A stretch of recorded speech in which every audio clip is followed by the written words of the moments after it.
Today's podcast was recorded at the 2022 Green Industry Hype House in Tampa, Florida. This year's Hype House is sponsored by the Hardscape Academy and the L'Entrepreneur Academy. Caleb and Brittany Allman invite you to visit the hardscapeacademy.com, where you'll find on-demand video courses and workshops. It's educational training to help you optimize your time, resources, and make more money. L'Entrepreneuracademy.com, started by Brian and Liz Fullerton, is dedicated to giving lawn care professionals all of the content and resources needed to reach more customers, grow your business, and be more successful. Enjoy today's podcast, and remember to check out both the Hardscape Academy and the L'Entrepreneur Academy.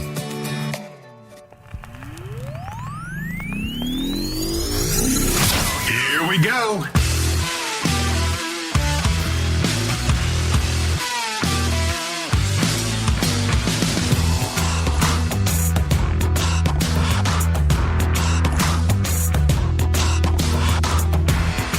Well, thanks for listening to the LCR Media Podcast, where we get to know the pros. I'm your host, LCR Naylor Taliaferro, and today we are at the Hype House, the Green Industry Hype House 2022. Woo! And I'm here with Jason Creel. How's it going, Jason? Mr. Hype myself. I'm here. That's what. No, Mr. Hype, Brian was talking. Brian Florida was talking to me about getting my energy level from a 4 to a 5.5 on a scale of 1 to 10. I says I'm gonna try to go 6 on yours. Nice. There you go. Yeah, I mean, hey, you know, it is the Hype House after all, right? But I know, just like myself, you know when to turn it up and turn it down, right? You know, I think you and I are naturally more quiet, you know, folks, but when we need to speak up or lead or whatever, you know, we could turn it on, and we do make content, especially, you know, you want to make sure you stay hyped and amped up. So it's all good. Everyone's got different levels. Sometimes other people, we got to simmer down. Right. I don't have a mute button for some people, like on the TV. Yeah, some people are super high energy, and you got to go the opposite way. Like, all right, tone it down a little bit. But so this is awesome. Thanks for coming on the podcast and the second year of the Hype House, the Green Industry Hype House, being here. What do you think of the new location? It's an upgrade. We came last year and it was super nice, obviously, but this one is even nicer. The house is just unbelievable. And yeah, location's great, and we went out on the beach today. It was great, and just I don't know, just being with people. I'm not a huge people person, but I think you get a house like this, it's like if you need to seclude yourself for a little bit, you can probably find somewhere to hide. But then also you want to be around other people and get to make content and things like that. Right, absolutely. There's lots of options, and you know, I mean, to perfectly transparent, I mean, creating content and being around a lot of people, it is a lot of energy that you use. So I mean, you know, everyone needs breaks and time, you know, whether you're getting something to eat, you know, going to the bathroom, whatever. Like, sometimes you just need to regroup and just kind of rest for a little bit before you hop on the next video or the next podcast, so that we can keep the same energy level for everyone that's watching or listening, to create the best content and give the most value. And you know, and not to mention that, you know, we just you know, we're all fired up. You know, we have so much that we want to get off our chest and put out there. So it's a fun time no matter what. And you know, we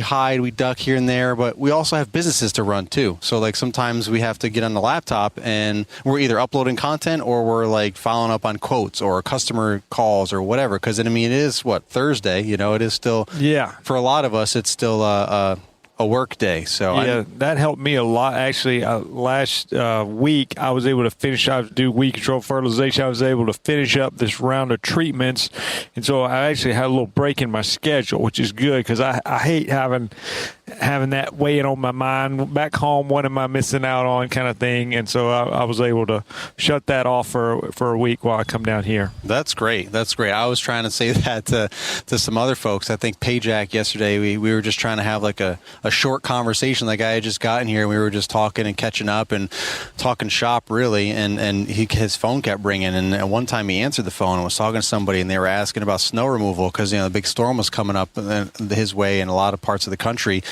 more north, obviously, not here in Florida.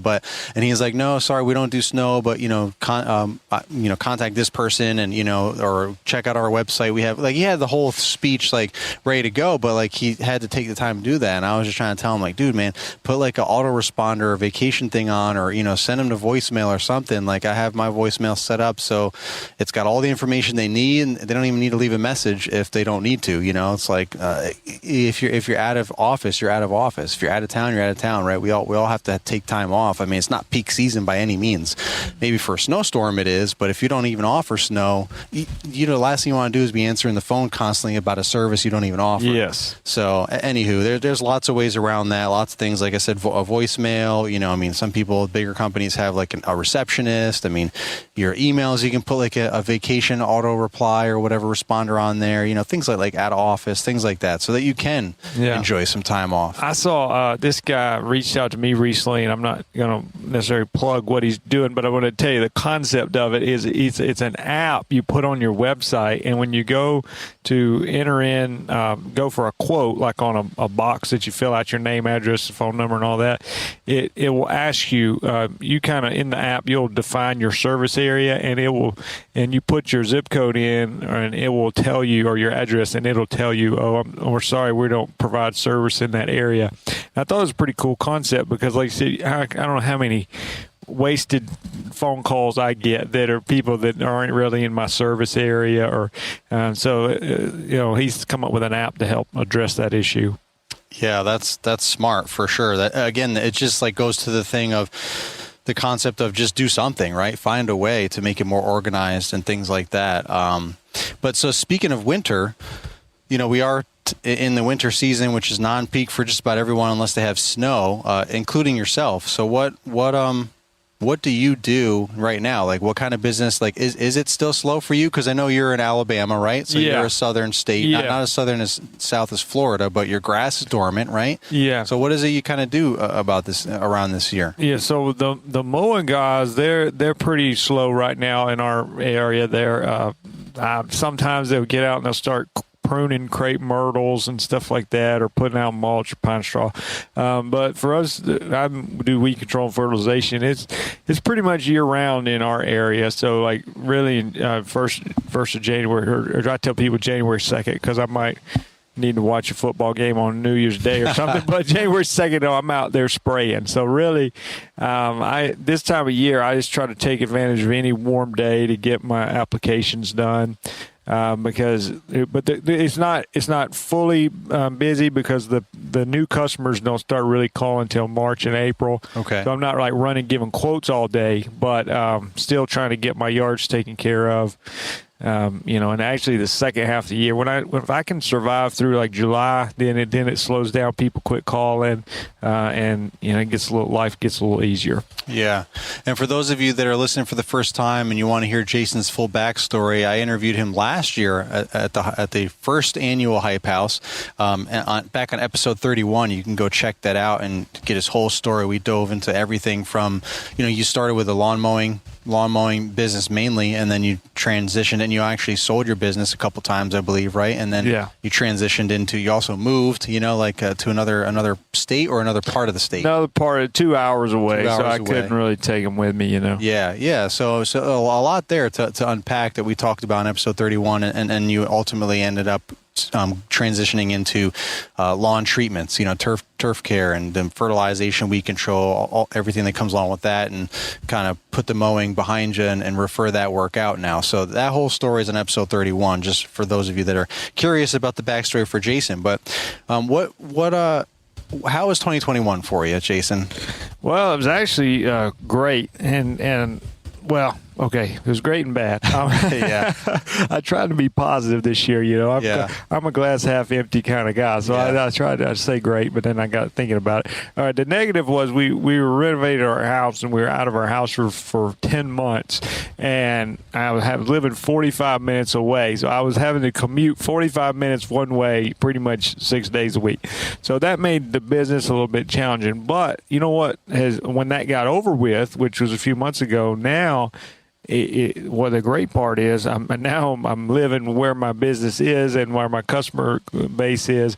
So like so many of my customers are within 5 minutes of my house that I'm working way shorter days, coming home for lunch regularly. I was able to clean up a lot of the inefficiencies on how I was running my business. I was able to cut some customers that were kind of out of my target area. And so now I think my efficiency is probably as good as it ever has been, and I think that's in turn helped my quality of life, being able to be home more with my kids and things like that. Mm-hmm. That's beautiful. Has your business exploded too? Like it seems like everyone in the green industry with lots of calls, lots of people focusing on the outdoor spaces with everything going on in the world. Well, I'm trying to hold it back, and so I like here's what happened. Like 2 years ago, I got up to like 480 yards. I had 2 trucks. Wow. I had somebody helping me. Okay. Yeah, somebody was helping me a little bit. He had his own. I had 2 trucks, okay, but he had his own business. But when he was kind of getting started, whenever he had some spare time, he'd hop in with me in the second truck. Mm-hmm. Well, his business was growing, my business was growing. I needed him to help me more than he was available, but like I say, he had his own business, so I couldn't really blame him. And it just got to the point where I think learning myself, I guess I'm label myself as a little bit of a micromanager and stuff. So I either had to go ahead and make the jump. Sure enough, 2 trucks. Let's go hire somebody, or shrink back down to 1 truck. And I made that decision. So I sold off over the course of 2 years, I sold off about 220 customers, and then sold a truck and got back to 1 truck and then handled it solo. And that's, I kind of, just be honest with you, I like it like that. So it gives me time to do things on YouTube that I'm doing and still be active in the field, but not just over. So point being, I get a lot of calls now, but I'm extremely selective. Like my area that I'm taking on new customers is very small, and so I'm constantly referring them to other people who live outside my area. Gotcha. And that also helps you probably be very, like you said, just very selective, but it really helps you keep your route super dense and the prices you want. And you can just, the more selective you can be, the more profitable you should also be, because you can be selective. Like, I don't want to just take on anything, anywhere. I can take on what I want. Really cherry pick is another term that people say a lot. Cherry pick the right ones, the right properties. Yeah. I mean, I recently talked about, to me, I did a video basically, and I'm not plugging the video, but the idea was basically that pricing is overrated. And my point in the video was, and I'm just making the same point here, that pricing, some people get hung up on whether they're charging $42 or $44 or whatever, like that, $2, and I think the efficiency, to me, is, the point was not that pricing is not important. Obviously it is, but if your efficiency is so out of whack, then you can charge, somebody could be charging 10% higher on every single yard than their competitor, but if their competitor is very efficient and has them tight route, then they're going to be blowing away the guy who's charging more money. And so I was like, I didn't discover that. I kind of backed into it. I didn't realize how inefficient I was until I became efficient. And now I'm looking back like 3 years ago, like, what was I doing, man? I was like going to the same neighborhood 4 or 5 times to do the yards. And now I'm like, why did I not do them all on the same day? So now I've got all these yards the same day, and I do them in the same order pretty much every time. Go to this neighborhood, knock out every single yard. And it made a huge difference. I didn't realize how much time am I just sitting there driving around to go to the next yard. Yeah. It's amazing. You just don't know what you don't know, right? Yeah. And unless someone points it out or you just figure it out through trial and error, you just don't know. So what are some, on that same vein, what are some things that helped you along the way, like when you transitioned? I know you said you had a mentor or friends or peers that helped you. Like what are some key things that helped you with the transition from mowing to FERT and to really just make that full time and own that? Yeah, the main thing, and I know it's intimidating for some people to get in that weed control. I heard the other day, is like, I'm worried I'm gonna turn the whole yard brown, And I was like, I get that, man. You got to really mess up to do that. Yeah, you got to really mess up. I can think of one yard that I'm still not sure I did it, but I think I did it, where I turned it brown. I didn't kill it, but I made it have a bad day. Yeah. And so there's probably a healthy fear in that. But again, you got to totally screw up. I tell people it's more on the mixing side. Like if you do the math wrong, you accidentally put 8 times more chemical in your tank than you should have, then you can spray it right, but you've got 8 times more chemical. Right. If you just overlap a little bit when you're spraying, you're probably going to be fine. So the key thing to me is having a mentor, because it's not something usually you're just going to go buy a book off Amazon and learn, oh, now I know how to go start a weed control company or anything. So like I had a guy that I had known for a number of years, and I used to send him weed control business, and he'd send me mowing business when I was mowing. Well, his company had sold off, and he had moved to a new town, and I had moved to a new town. I got back in touch with him. He had the agronomy degree, so he knew it from a scientific level, but he'd also been in the industry for like 30 years, so he pretty much seen everything.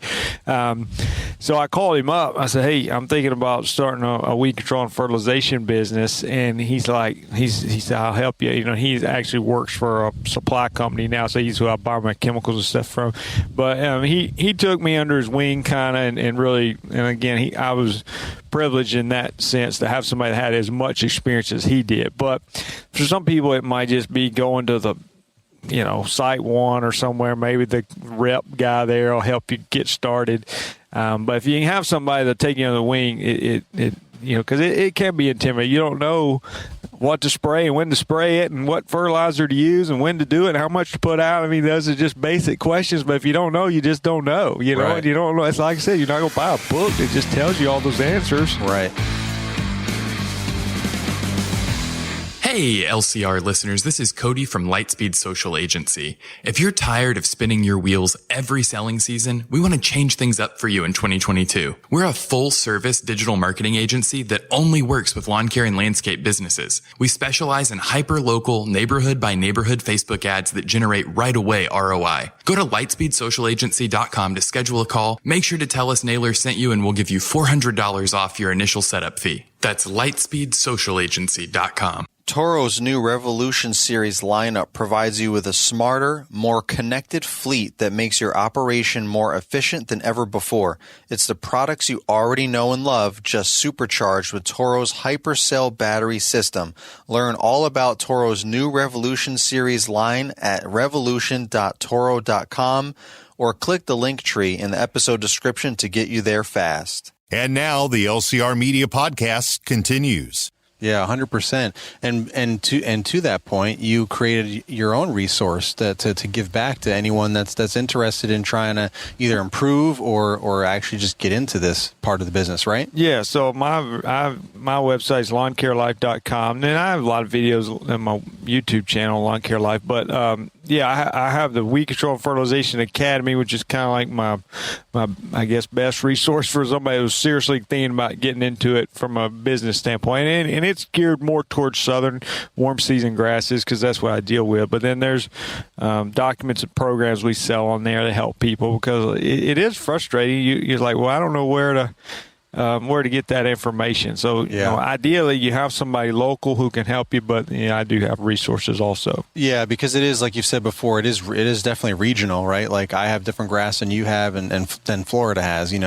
so there's a lot, there's only so many types of grasses, but you have to do different things to different types. Warm season grass and cool season grass are two totally different things, two different life cycles and all that stuff. You're cutting grass and you're spraying stuff. That's still the same basic concept, but you got to know how to cut, cutting it short, certain types of mowers, whatever, when you're cutting, how often you're cutting. Same thing with spraying. What are you spraying? How much are you putting it down? When are you doing it? So a lot of that's still regional, but there's a lot of basic concepts that are universal for everyone. Yeah. Like how to do the math, what types of equipment to use, maybe how to calibrate stuff if you have that. But those are all very general things that every state probably teaches those basic things. And then there's the individual specific turf types that go into factor there. So where is it again that where aren't you on are you on the greenindustrypodcast.com yeah, too? I'm on the greenindustrypodcast.com too. So Paul Jameson, he's got my program on there, so you can get there. But it's like you said, you can, some people I feel like make it way more complicated than it is. They think it's so intimidating, and then some people oversimplify. Some people think, well, you know, what is it? You just go buy some product from a big box store and spray it, and it ought to kill all the weeds, you know. And I was like, well, it's really a lot more to it than that. But at the same time, it's not overcomplicated. Yeah, some people are so intimidated by it, they just can't. You have to be a scientist. Yeah, they just can't figure it out. I don't never know. I'm like, it's not. I mean, you know, it's not something you're just going to pick up on in 5 minutes. But if you get somebody to help you get started, you got there, start working on your own lawn. Maybe some friends and relatives will hire you cheap, and you start figuring it out, and you just play it safe. You know, don't say people are. I don't know. This is where common sense comes in, but you don't.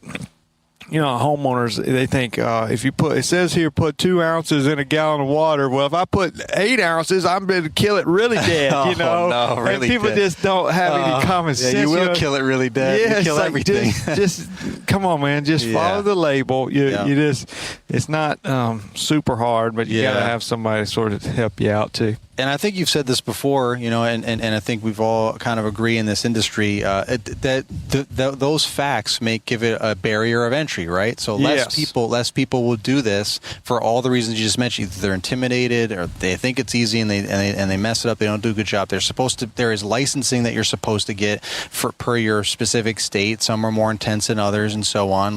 So all of that is a barrier to entry. Some extra costs. It's not free to get a license. It's not, you know. It seems like it's easier to come across mowers and things like that and trimmers than it is this right spray equipment and all that. I mean, those are one-time investments usually for a little while, as long as you take care of them. They don't get all corroded and everything. But there's a barrier of entry. So, and there's higher profit margins. So, you know, our message to everyone out there listening, if you are looking at a way to differentiate yourself from your quote unquote competition, like say you're just mowing or you're doing landscaping, or you're doing both, whatever you're doing, but you're not treating yards, you know, like, and maybe you're on the fence or you didn't even think about it. It is another way to separate yourself from everyone else that doesn't do that. And you can charge higher prices, which gives you higher profit margin, because people know that it requires a certain amount of things that we just said. You have to have some sort of knowledge. You know, they don't want you. They don't want you to ruin their lawn, all that kind of stuff. So there's those barriers that will have a smaller pool. I think you had said that on our original podcast that, you know, there's more mowing companies than there are fertilizing companies for very good reason. Yeah. So I think it makes it, honestly, in my opinion, easier to get customers in weed control because there's not as many competitors. And the barrier entry is a good thing, you know, once you're on the other side of it. Right. You know, it's like, I don't want a lot more competition in my area. Right. I hope, and so the knowledge is a barrier to entry. I don't have the knowledge, but then also the licenses and things like this. You know, but I don't look at that as a negative, and it's not. They're not negative. It's not negative. It's a good it's like thing. a rite of passage. That's right. Once you're in the club, you're in the club, man. There you go. So, but you got to put some skin in the game. Yeah, you know? that's right. But I don't know. For me, it's not a fit for everybody. I don't push everybody toward it, but it's been something that I wanted to improve my skill sets as a professional. I wanted something new and fresh to learn. You know, how can I make this yard really look good? Yeah. And so it kind of was a refresher, I guess, for my lawn care career. Nice. Yeah, well, that's good. Thank you for all the information that you always share on your YouTube channel. The Lawn Care Life, right? Is that what it is? Yeah, that's last time I checked. Well, I know you changed at one point, so I'm just trying to make sure that I'm not remembering the original one. Well, I thought the other day, maybe I should just be me, like Jason Creel. I don't know, but I don't know. It's all good, yeah. Yeah. I mean, you know, that's the beauty. We can always change branding if we need to, things like that, change titles. But yeah, so YouTube, Lawn Care Life, and then obviously we can go to the greenindustrypodcast.com for your resources, as well as your own website, which is lawncarelife.com. There you go. So thank you for that, Jason. But before you go, and we get out of the sun here, it feels good, but for a short duration, right?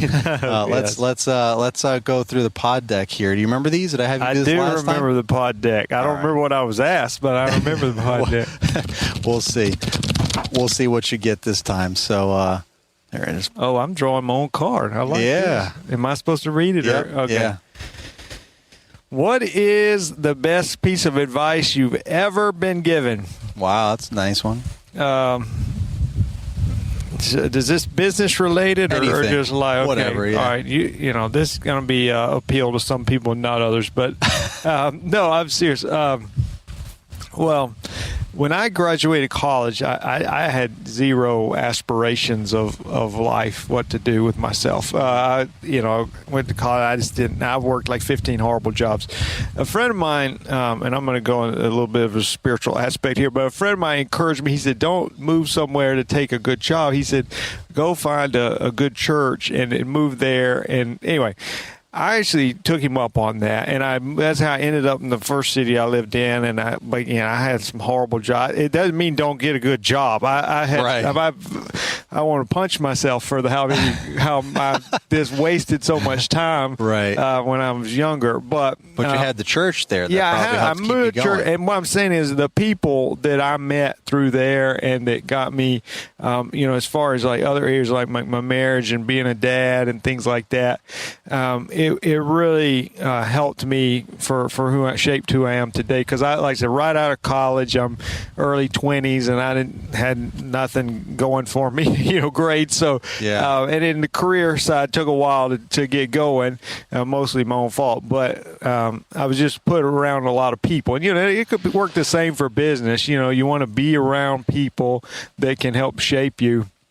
And so for life skills, I was kind of around some people that helped me. Even in business, I've met some good friends that kind of helped me. I mean, we had what we called the Entrepreneurs Club back then, and I don't know how many of us turned into be entrepreneurs, but I had just started my lawn business. One guy owned a roller skating rink, and we were a bunch of people, none of us making any money. And but you know, true entrepreneurs. Yeah, that's right. We were talking big game, whether we did anything with it or not. Yeah. So. Well, that's an excellent answer to a really good question there. I think we'll end the episode on that. I don't want to take a chance of having some other random, you know, silly card that I normally keep having you guys pull cards when I haven't gotten like a good, like a really good show ending answer in my head anyway. I mean, they're all good answers. They're not bad answers. They're your answers, right? But I just want to end stuff on those kind of vibes, and I think that's some good advice and a good story there.